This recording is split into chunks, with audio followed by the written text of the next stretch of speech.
بیٹے حضرت امام جعفر صادق رضی اللہ تعالی عنہ کے پاس کافی دور سے ایک شخص روتا ہوا، چیختا ہوا، چلاتا ہوا، خون کے آنسو بہاتا ہوا آیا۔ رو رو کر اس کی آنکھیں سوج چکی تھیں۔ اس کی زبان پر ایک ہی جملہ تھا، ہائے میرا بھائی دونوں جہانوں میں مارا گیا، میرا بھائی دونوں جہانوں میں مارا گیا۔ حضرت امام جعفر صادق رضی اللہ تعالی عنہ نے اس کے رونے کی وجہ دریافت کی۔ اس شخص نے کہا، حضرت میرے بھائی کا انتقال ہوا، میں نے اس کو کفن دیا، اس کا جنازہ پڑھایا، جب اس کی تدفین کرنے لگے تو میں نے ایک دل دہلا دینے والا منظر دیکھا، رلا دینے والا خوفناک منظر دیکھا۔ میں نے کیا دیکھا ہے کہ میں اپنے بھائی کا چہرہ قبلہ کی طرف کرتا ہوں، لیکن میرے بھائی کا چہرہ قبلہ سے پھیر دیا جاتا ہے، قبلہ سے ہٹ جاتا ہے۔ 4 مرتبہ میں نے ایسے کیا۔ لوگ دیکھنے والے ہیں میرے بھائی کے چہرے کو، میں بھائی کا چہرہ قبلہ کی طرف کرتا ہوں لیکن وہ پھر کر دوسری طرف ہو جاتا ہے۔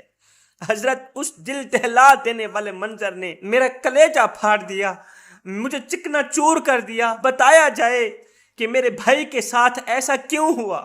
حضرت امام جعفر صادق رضی اللہ تعالی عنہ نے جو جواب دیا وہ دل کے کانوں سے سننے والا جواب ہے۔ حضرت نے فرمایا کہ میں نے اپنے بزرگوں سے سنا، انہوں نے اپنے بزرگوں سے سنا، انہوں نے دونوں جہانوں کی عظیم شخصیتوں سے سنا۔ وہ فرمایا کرتے تھے 7 قسم کے لوگ ایسے ہیں، 7 گناہ کرنے والے 7 قسم کے لوگ ایسے ہیں جن کا مرنے کے بعد قبر میں قبلہ سے منہ پھیر دیا جائے گا، قبلہ سے ان کا چہرہ ہٹا دیا جائے گا۔ 7 قسم کے بدبخت لوگ ایسے بھی دنیا میں رہتے ہیں۔ اگر تیرے بھائی کا شمار بھی ان 7 قسم کے لوگوں میں سے ہوتا ہے تو پھر جلدی جاؤ قبرستان میں بلند آواز سے قرآن مجید کی تلاوت کرو، بھائی کے نام کا صدقہ دو، مسکینوں کو کھانا کھلاؤ۔ مسکینوں کو کھانا کھلانا، مرے ہوئے بھائی کے نام کا صدقہ دینا، قبرستان میں بلند آواز سے قرآن مجید کی تلاوت کرنا، یہی عمل تیرے بھائی کی بخشش کا ذریعہ بن سکتے ہیں، یہی عمل تیرے بھائی کی قبر کو روشن کر سکتے ہیں۔ اس نے پوچھا، حضرت وہ 7 قسم کے لوگ کون کون سے ہیں؟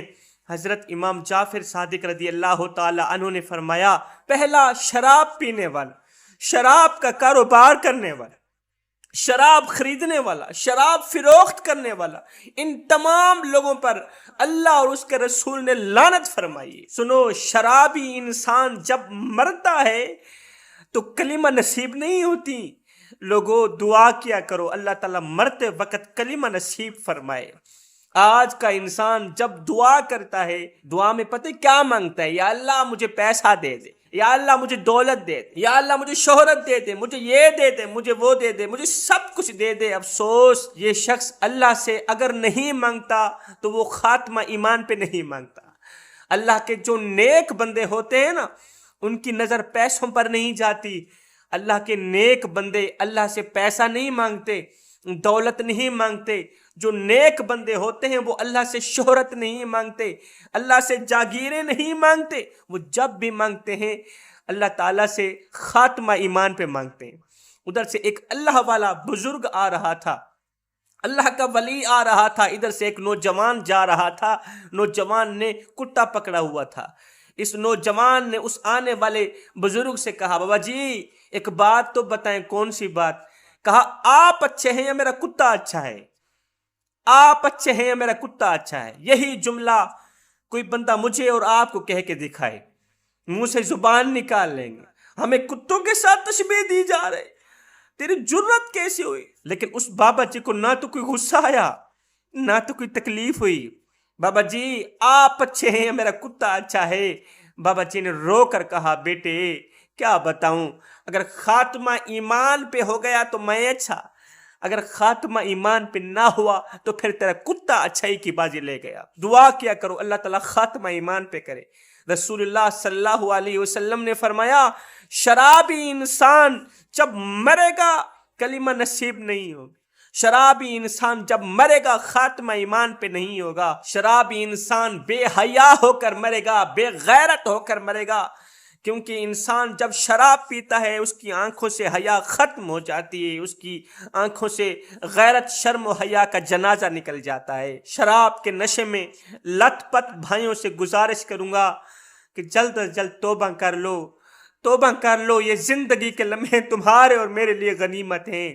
بصرہ کے بازار میں سے ایک جنازہ جا رہا تھا، ایک جنازہ جا رہا تھا. 4 لوگ جنازہ اٹھا کے جا رہے تھے، 5ویں ایک عورت تھی، 6واں بندہ کوئی تھا ہی نہیں. ایک شخص دیکھ کر حیران رہ گیا کہ اتنا بڑا شہر ہے، جنازہ اٹھانے والے، جنازہ پڑھنے والے صرف 4 لوگ، آخر لوگ اس کا جنازہ پڑھنے کیوں نہیں گئے؟ یہ شخص جنازے کے ساتھ ہو لیا، اس شخص کی تدفین کی گئی.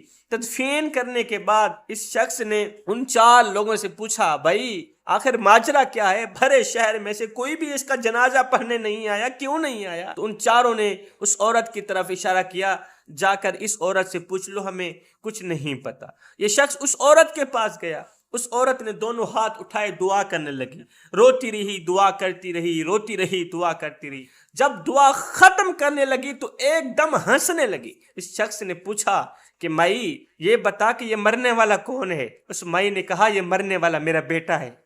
اچھا اس کا جنازہ پڑھنے کے لیے لوگ کیوں نہیں آئے؟ کہا یہ میرا نوجوان بیٹا تھا، گنہگار تھا، بدکار تھا، سیاکار تھا، شرابی تھا، ہر وقت شراب کے نشے میں لت پت رہتا تھا. لوگ بد دعائیں کرتے تھے، مالک یہ کتا کب مرے گا؟ 3 دن 3 راتی میرا بیٹا مسلسل سخت بیمار رہا. میرے بیٹے نے اپنا سر میری جھولی پہ رکھا، کہا ماں میں بچوں گا یا نہیں بچوں گا؟ اگر میں مر گیا تو تجھے وصیت کر کے جا رہا ہوں، میری اس وصیت پر عمل کرنا. کہا ماں جب میں مر جاؤں تو جنازے کے لیے اعلان نہ کروانا، اعلان بالکل نہیں کرانا.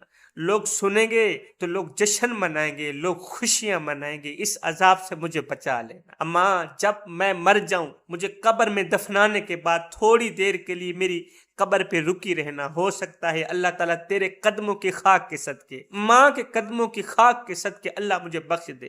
آخر میں میرے نوجوان مرنے والے بیٹے نے کہا ماں پہلے تو میں اللہ سے توبہ کرتا ہوں، اللہ تعالیٰ مجھے اور زندگی دے تو میں آئندہ یہ گناہ نہیں کروں گا، میں شراب نہیں پیوں گا، میں کبھی بھی شراب نہیں پیوں گا. اور ہاں ماں اگر میں مر گیا تو گواہ رہنا، میں توبہ کر کے اس دنیا سے جا رہا ہوں. مجھے ایک بات تو بتا، اگر ایک پل کے لیے، ایک لمحے کے لیے اللہ تعالیٰ تجھے مہلت دے دے کہ اے گنہگار نوجوان کی ماں، اگر تو چاہے تو بیٹے کو جنت میں بھیج دے، اگر تو چاہے بیٹے کو جہنم میں بھیج دے، تو پھر کون سا فیصلہ کرو گی؟ جنت والا فیصلہ کرو گی یا جہنم والا فیصلہ کرو گی؟ نہیں بیٹے، جہنم کا نام مت لے، بس مجھے اللہ تعالیٰ ایک بار اختیار تو دے دے، میں تو تجھے فوراً ہی جنت میں بھیج دوں گی. ماں تو ایک ماں جتنا پیار کرتی ہے، اور جو رب مجھ سے 70 ماؤں سے بھی زیادہ محبت کرتا ہے وہ جہنم میں کیسے ڈالنا گوارا کرے؟ ہرگز نہیں ڈالے. بس یہ کہتے ہوئے میرے بیٹے کی روح نکل گئی. اس شخص نے پوچھا کہ مائی دعا کرنے کے بعد تو ہنسنے کیوں لگی؟ کہا پہلے تو میں روتی رہی، اللہ سے گڑ گڑا کے دعائیں مانگتی رہی، مالک میرے بیٹے کو بخش دے، میرے بیٹے کو بخش دے. آخر میں مجھے میرے بیٹے نے آواز دی، قبر سے میرے کانوں تک آواز آئی، ماں مبارک ہو، اللہ نے تیری دعاؤں کا صدقہ میری توبہ قبول فرما لی تھی اور اللہ نے مجھے بخش دیا ہے. میری وہ جو میں نے مرنے سے پہلے اپنے ہوش و حواس میں توبہ کی تھی نا، اللہ نے توبہ قبول فرما لی، اللہ نے مجھے بخش دیا ہے. میری قبر جنت کے باغوں میں سے باغ بن گئی ہے. فرماتے ہیں دوسرا انسان ذخیرہ اندوزی کرنے والا. رسول اللہ صلی اللہ علیہ وسلم نے فرمایا جو انسان 40 دن کی ذخیرہ اندوزی کرتا ہے، 40 دن ذخیرہ اندوزی کرتا ہے نا، تو اللہ تعالیٰ اسے 40,000 سال جہنم کی آگ میں چلائے گا. فرمایا نمبر 3 سود کا کاروبار کرنے والا، سود کا کاروبار کرنے والا، سود کا لین دین کرنے والا، سود کا پیسہ لینے والا، سود کے ساتھ اٹیچ رہنے والا. اللہ کے رسول نے فرمایا سود کے گناہ کے 70 درجے ہیں، اور سب سے کم درجے والا جو گناہ ہے نا وہ ہے اپنی ماں کے ساتھ زنا کرنا. کوئی بھی شخص اپنی ماں کے ساتھ زنا کرنا پسند کرے گا؟ جانور بھی یہ گھٹیا حرکت نہیں کر سکتے. جانور بھی اس کام سے سخت نفرت کرتا ہے، انسان کیسے کر سکتا ہے؟ سنو، سود کے گناہ کے 70 درجے ہیں۔ اللہ کے رسول نے فرمایا سب سے کم درجے والا جو گناہ ہے وہ معمولی سا یہی ہے کہ اپنی ماں کے ساتھ زنا کرنا۔ سود سے بچنا، نہیں تو مرنے کے بعد قبر سے تمہارا قبلہ سے چہرہ پھیر دیا جائے۔ تیسرا، انسان جھوٹی گواہی دینے والا، سر پیٹنے والا، خود پر ظلم کرنے والا، شراب پینے والا، سود کا کاروبار کرنے والا، نوحہ کرنے والا، با جماعت نماز نہ پڑھنے والا، یہ 7 ایسے بدبخت ترین لوگ ہیں۔ اللہ کے رسول نے فرمایا جب یہ مریں گے اور جب یہ قبر میں جائیں گے تو ان کا چہرہ قبلہ سے ہٹا دیا جائے گا، قبلہ سے پھیر دیا جائے گا۔ سب کچھ کرنا، یہ 7 گناہ نہ کرنا۔ 7 گناہ کرو گے تو یاد رکھنا تم دنیا و آخرت میں تباہ و برباد ہو جاؤ گے۔ مالک ہمیں اس بربادی سے بچا لے، ہمیں ان 7 گناہوں سے بچا لے۔